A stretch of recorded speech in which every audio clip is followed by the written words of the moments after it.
So I run my office out of there. So I have an orthopedic office, and I now have two sports medicine physicians that also work out of there. We do physiotherapy, so rehabilitation services, physical therapy there. We have a massage therapist, one presently who's working with us.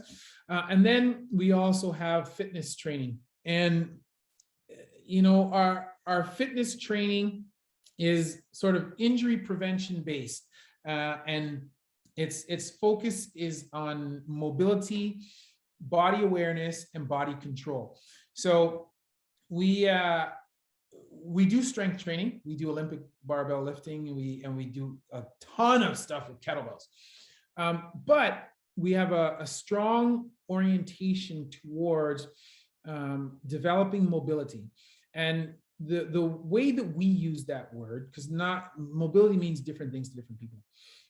But the way that we use that word, mobility is the place where strength and flexibility interconnect with one another. Okay, and mobility is a way to express athleticism. And you have, say for example, you have strength athletes, bodybuilders, powerlifters, that kind of stuff, and they are very strong, but quite frequently they're not as flexible. Then you have somebody like, say, a contortionist or whatever, who's very, very flexible, but not necessarily very strong. We want to train people how to maximize their range of motion of any given joint, and then train them how to develop strength, not at one point in the range of motion, but throughout the range of motion, so that we can improve their ability to express themselves in a physically literate manner, improve their ability to protect themselves by increasing their body's tolerance for stress in a number of positions.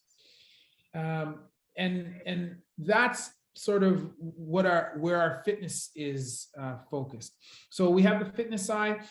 We also do team training. So when the Red Blacks first came to Ottawa, quite a large number of the team at that time, most of those guys have gone elsewhere now or have retired, but they came to our gym, and we were doing mobility work with them, because they did a lot of strength, bigger, faster, stronger. They did a lot of that already at the gym.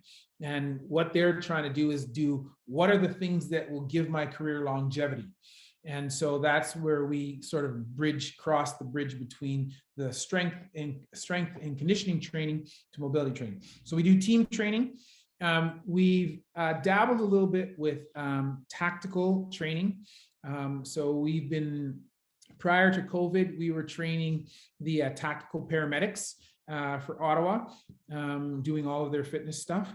And we've kind of done a little bit of stuff and talked to a little bit about some of the other local tactical groups. So RCMP Tactical, Ontario or Ottawa Police Services Tactical. And at one point we had 2 JTF Special Forces guys that were training with us. So we've done a little bit of that. And then the last thing that we do is corporate education. So where we give seminars. Previously, they were all in person, but for the last 2 years, because of COVID, we've been doing that. They've been virtual, but we're giving seminars where we talk to businesses about how to increase productivity in the workplace through decreasing injury, right? And keeping their workers, making them more resilient, making them more resistant to injury, so that they can continue to do what they're doing and use less sick time. So those are kind of the things that we do out of the facility, Human 2.0 facility.